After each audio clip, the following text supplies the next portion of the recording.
Қадірменді көрермендер, бүгін біздің өңіріміз тоғызқұмалақтан Азия чемпионатының орталығына айналмақ. Құрметті спорт сүйері қауым, шеруіміздің салтанатты ашылу рәсіміне қош келдіңіздер. Ал еліміздің батыс аймағындағы ең ірі жоғарғы оқу орны Құдайберген Жұбанов атындағы Ақтөбе өңірлік университетінің шаңырағында жарысқа түсетін барлық қатысушыларды осы бір тамаша спорт додасында қуанышпен қарсы аламыз. Бұл университетте Ақтөбе облыстық тоғызқұмалақ федерациясы жұмыс жасауда. Сондай-ақ философия ғылымының докторы, университет ректоры Лаура Чапайқызы Қарабасова облыстық тоғызқұмалақ федерациясының президенті. Сонымен қатар мақтаныштарымыз Гүлжанат Алдабергенова, Азамат Қайдаров, Мөлдір және Баян Серікқызы сынды спорт шеберлеріміз тоғызқұмалақтан ұлттық құрама мүшелері және осы бір жоғарғы оқу орнында білім алуда. Good afternoon, dear Ақтөбе citizens. At this exciting moment, we are starting the opening ceremony of the second Toғызқұмалақ Championship in Asia under the flag of independent Kazakhstan. Бүгін сіздерді, қадірлі қазақ жері, Ақтөбе өлкесінде тоғызқұмалақтан Азия чемпионатының салтанатты ашылу рәсімінде көргенімізге шын жүректен қуаныштымыз. Тоғызқұмалақ 4000 жылдық тарихы бар спорт түрі. Тоғызқұмалақтан 1948 жылы Алматы қаласында бірінші республикалық чемпионат өткен еді. Дәл осы Орал қаласында 2008 жылы Дүниежүзілік тоғызқұмалақ федерациясы құрылды. Оған Қазақстан, Қырғызстан, Өзбекстан, Монғолия, Ресей федерациясы және Қытай елдері мүше болып кірді.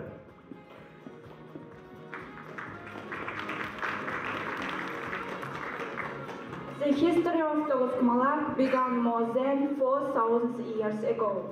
In 2006, the Toғызқұмалақ game was included in Intellectual Olympiad in London. Then in 2008-2009, the game was included in the program of the World Intellectual Olympiad in Czech Republic. Құрметті қонақтар, ендеше тоғызқұмалақтан Азия чемпионаты қатысушыларының шеруін бастаймыз. Championship participants and friends, we are starting the opening ceremony of the second Open Toғызқұмалақ Championship in Asia. Қымбатты көрермендер, олай болса тоғызқұмалақтан ЮНЕСКО-ға мүше болып кіргендігі туралы бейнероликке назар аударайық.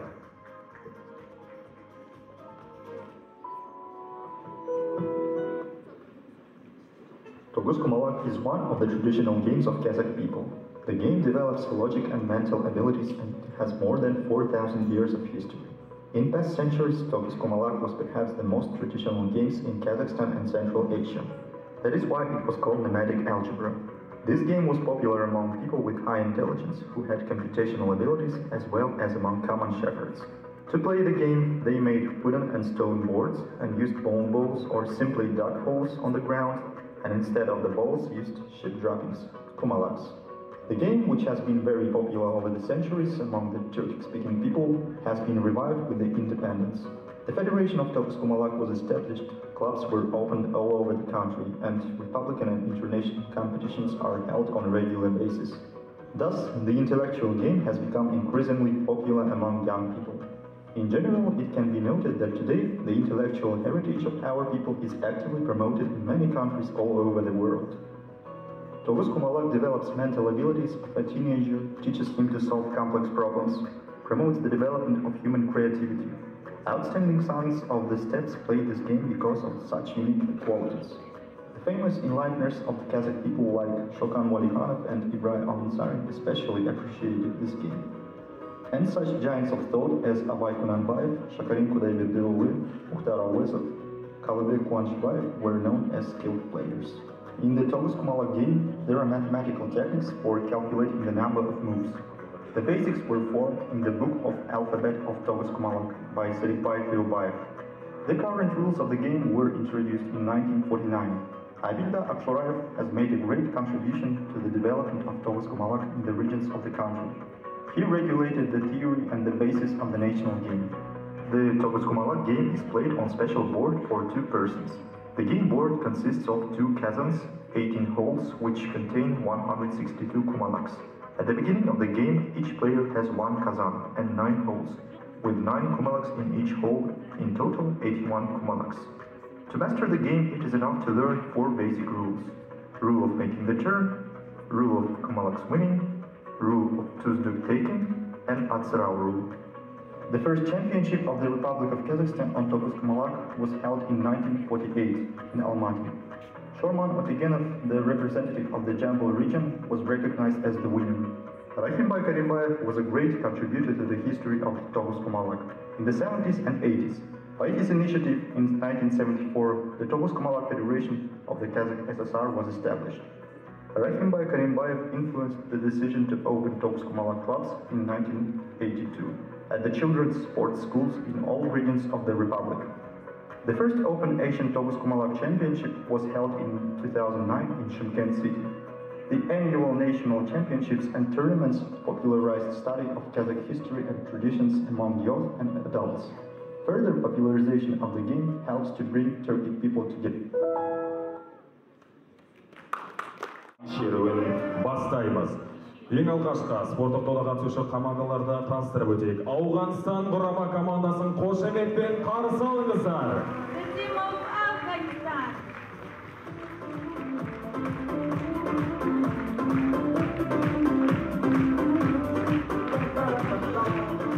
Сіздердің қошеметтеріңізбен Үндістан құрама командасы. The team of India.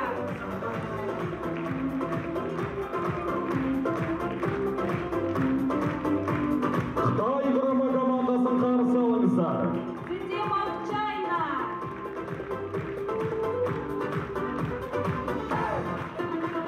Қырғызстан құрама командасын қарсы алайық. The team of Kyrgyzstan.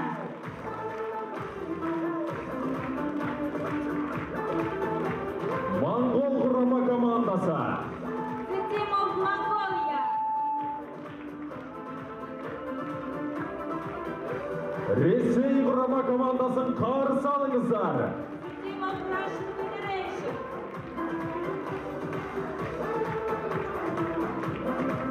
Түрік құрама командасы. The team of Turkey. Қошеметтеріңіз аямаңыздар. Clapping please. Сіздердің қошеметтеріңізбен Түркменстан құрама командасы. The team of Turkmenia. Өзбекстан құрама командасы. The team of Uzbekistan. Қарсы алыңыздар. Қазақстанның құрама командасы. Командада бүкіл республиканың үміті, болашағы нағыз ерлер жиналған. The team of Kazakhstan. They are most respected and the vocal players from the whole republic in the team.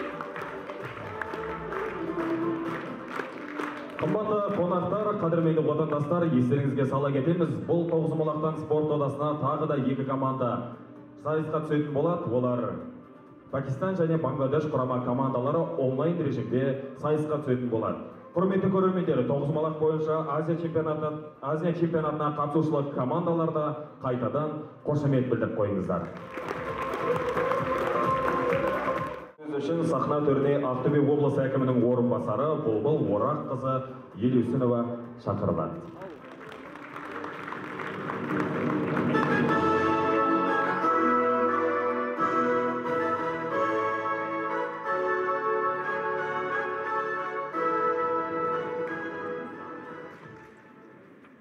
Қайырлы кеш, қадірлі жерлестер, құрметті қонақтар. Тәуелсіздігіміздің 30 жылдығы қарсаңында Ақтөбе өңірінде халықаралық дәрежеде тағы бір үлкен іс-шара өткелі тұр. Биыл 5-ші рет өткізіліп отырған Азия чемпионатының арайлы Ақтөбеде өткізілуі біз үшін үлкен абырой. Жарысқа қатысушылардың барлығына облыс әкімі Ондасын Сейілұлы атынан қош келдіңіздер дегім келеді. Бүгінгі шараны ұйымдастыруға жергілікті атқарушы орган, федерация, республикалық дәрежеде және Осы жарысқа қатысушыларды алып келіп отырған бапкерлер, істеріңізге мен үлкен сәттілік тілеймін. Жаңа экранда көрсетілді, жалпы 9 құмалақ ойыны қазақ халқының ұлттық ойыны. Ойынның 4000 жылдық тарихы бар. Алғаш қалай пайда болғандығын туралы біз ақпаратқа қанықпыз. Бүгінгі күні осындай қазақ халқының төл ойынының әлемдік дәрежеде ойналуы, мен ойлаймын, барлық қазақ үшін, тәуелсіз Қазақстан үшін үлкен жетістік, абырой ғой деп ойлаймын. Егер тарих беттеріне шолу жасайтын болсақ, бұрын бұл ойын қойшылар үшін арналған ойын болатын болса, бүгінгі күні бұл ойын үлкен кемеңгерліктің, ақыл ойдың, ыждағаттылықтың және тапқырлықтың ойына айналды. Бүгінгі күні 9 құмалақ ойынын тек қана ең мықтылар, интеллигенциялар ойнайды деп айтуымыз қажет. Ендеше баршаңызды осындай үлкен шараның ашылуымен салтанатты түрде мен тағы да құттықтағым келеді. Бүгінгі шараға әлемнің 12 елінен өкілдер келіп қатысып отыр. Ойын 2 форматта ұйымдастырылып жатыр: онлайн және офлайн форматында. Жарыс болғаннан кейін жеңіліс те, жеңіс те болады. Бірақ сіздердің осы шараға келіп қатысқандарыңыз, осы залға келіп қолдау көрсетіп отқандарыңыз, мен ойлаймын, бұл біз үшін үлкен жеңіс деп. Алда еліміздің тәуелсіздік мерекесі келе жатыр. Бүгінгі күні қоғамда тәуелсіздіктің жеткен жетістігі жөнінде жақсы пікір айтып, қуанып отырғандар да бар. Дегенмен де қоғам болғасын, әрине сын айтушылар да жоқ емес. Бірақ біздер осы 30 жыл ішінде еліміздің жеткен барлық жетістіктерін, тарих жолдарын біз бағалап, жаңағы құндылығын түсінуіміз қажет. Сондықтан мен сіздердің баршаларыңызды осы мерекемен де құттықтаймын. Еліміз аман, жұртымыз тыныш болсын. Бүгінгі күні Ақтөбеде өткізіліп отырған чемпионатты жоғарғы дәрежеде бірігіп ұйымдастырайық дегім келеді. Себебі бұндай чемпионатты өткізу кез келген облыстың маңдайына бұйырмайтын бақ. Бұның Ақтөбеде өтуі біз үшін, тағы да айтам, үлкен абырой. Сәттілік тілеймін баршаңызға, мерекелеріңізбен. Рахмет болу орамқызы.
Вице-президенті Асылхан Сәкей мырза шақырылады.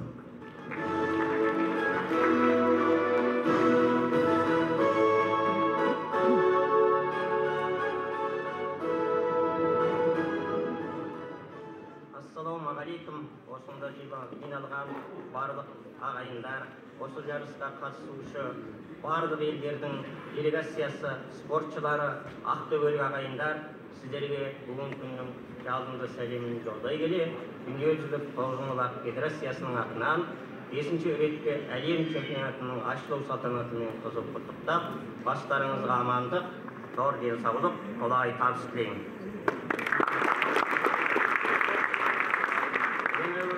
Осы жарысты ұйымдастырып отырған Дүниежүзілік тоғызқұмалақ федерациясының бас алқасына, Қазақстан Республикасы спорт және мәдениет министрлігіне, Ақтөбе облысының әкімшілігіне, Ақтөбе қаласының әкімшілігіне, және осы Ақтөбе тоғызқұмалақ федерациясына, оның төрайымына, және де Қырғызстан Республикасының Тоғызқұмалақ федерациясына, және де осы мүмкіндікті туғызып отырған Құдайберген Жұбанов атындағы университеттің ұжымына, оның ректоратына, Тоғызқұмалақ федерациясының президенті Әлихан Бәйменов мырзаның атынан, және осы жарысқа қатысушы барлық елдердің делегациясының атынан, және өз атымнан үлкен зор құттықтау айтып, рахметімді жолдаймын. Тоғызқұмалақтың 4000 жылдық тарихы бар деп айтылып жатыр. Бұл тоғызқұмалақ қазақ халқының төл өнері, төл ойыны, рухани байлығы. Осы тоғызқұмалақты әлемнің барлық елдеріне насихаттаудың, үйретудің арқасында қазір әлемнің түкпір-түкпіріндегі көптеген елде тоғызқұмалақ дамып, өркендеп, күннен күнге ойнаушылардың саны артып келе жатыр. Мысалы ретінде айтсақ, соңғы 5-10 жылда көптеген елдерде, мысалы Ресейдің Құрылтай Республикасында, Моңғолияда, Қырғызстанда, осы Қазақстанда жыл сайын халықаралық жарысты график бойынша тұрақты өткізу дәстүрге айланды. 5 рет әлем чемпионаты өтті. Осы Қазақстанда, Чехияда, Түркияда болып өтті. Және де мына Азия чемпионаты Моңғолияда жүріліп өтті. Қырғызстанда болды. Бүгін міне 3-ші рет Қазақстан елінде жүріліп жатыр. Бұл тоғызқұмалақ арқылы қазір біз дүниежүзінің түкпір-түкпірінде көптеген елдермен, көптеген ұлт өкілдерімен қоянбақ араласып, ынтымағымыз, береке-бірлігіміз артып, достығымыз артып, өстіп ойнап жатырмыз.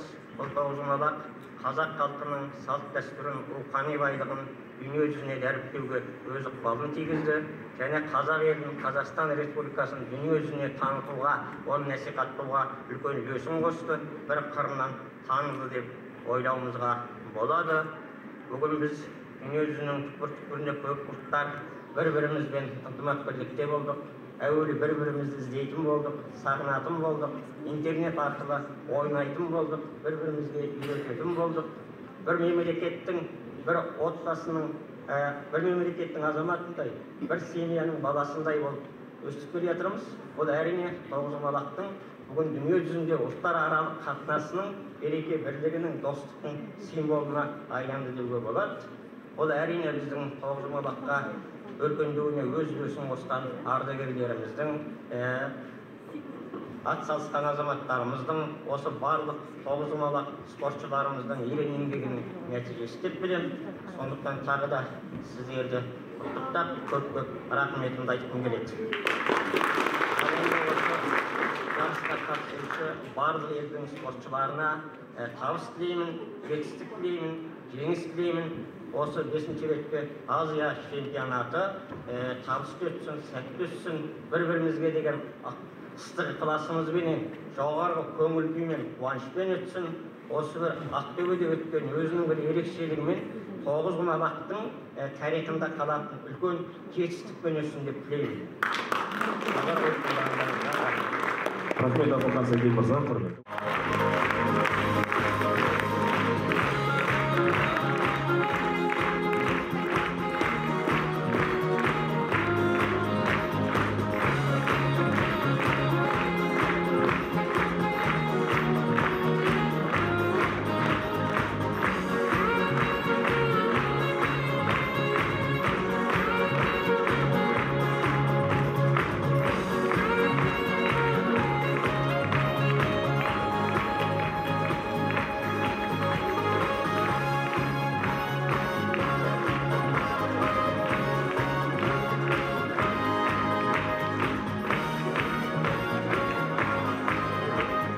Ақтөбе өңірлік университетінің басқарма төрайымы ректор Лаура Чапайқызы Қарабасованың іс-сапарда болуына байланысты бейне құттықтау сөзін назарларыңызға ұсынамыз. Ендеше LED экранға назар аударайық.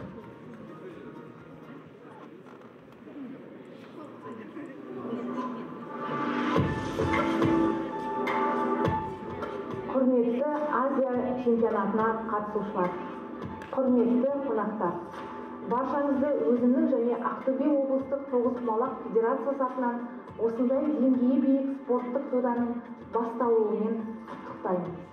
Қазақ халқының ұлттық зияткерлік ойыны тоғызқұмалақтың бүгінгі күні осындай әлемдік деңгейге көтерілгені біз үшін ерекше қуаныш. Сонымен қатар, бұл айтулы спорт жарысының қасиетті Ақтөбе жерінде ел тәуелсіздігінің 30 жылдығы қарсаңында Құдайберген Жұбанов атындағы Ақтөбе өңірлік университеті қабырғасында өтіп жатуы біз үшін үлкен қуаныш әрі жауапкершілік. Әлемнің әр елінен жарысқа келіп отырған командаларға қош келдіңіздер деймін. 2009 жылдан бастап тоғызқұмалақтан Азия, әлем чемпионаттарының тұрақты өткізіліп келе жатқаны да ұлттық ойынымыздың бүкіл адамзатқа ортақ тартымдылығынан хабар берсе керек. Және де Қазақстан құрама командасының ең белді ойыншылары қатарында Жұбанов университеті студенттерінің болуы да бізді ерекше қуанышқа бөлейді. Құрметті ұйымдастырушылар, сіздерге сәттілік, нәтижелі еңбек, ал жарысқа қатысушы командаларға жеңіс тілеймін. Тоғызқұмалақ ойынын бірігіп дамыта берейік. Құрметті отандастарының студенттерінен құралған шабыт квартеті арнайы сіздер үшін өнер көрсетеді. Dear participants and the guests of championship, the official part has finished. Dance and the music group of Great Thank You.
Қорғайын парасылым, намысын қолдан бермес,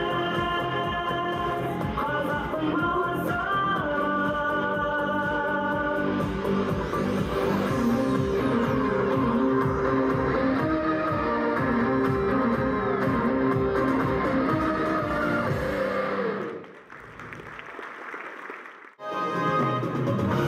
Құрметті көрермендер, барлықтарыңызды тоғызқұмалақтан Азия чемпионатының ашылуымен шын жүректен құттықтаймыз. Алдымызда толқумен толғанысқа толы күндер бар. Барлық командаларға шын жүректен сәттілік тілейміз. Ал құрметті көрермен, сіздердің жарыс сайыстарынан алатын әсерлеріңіз қуанышқа толы болсын дейміз. Deya Awedans congratulate you with the opening of the second championship of Asia. We are expecting exciting moments and wish to all participants excellent results and sport achievements. See you next time. Құрметті көрермендер, біздің шеруіміздің салтанатты ашылу рәсімі осымен өз мәресіне жетті. Келесі кездескенше аман сау болыңыздар.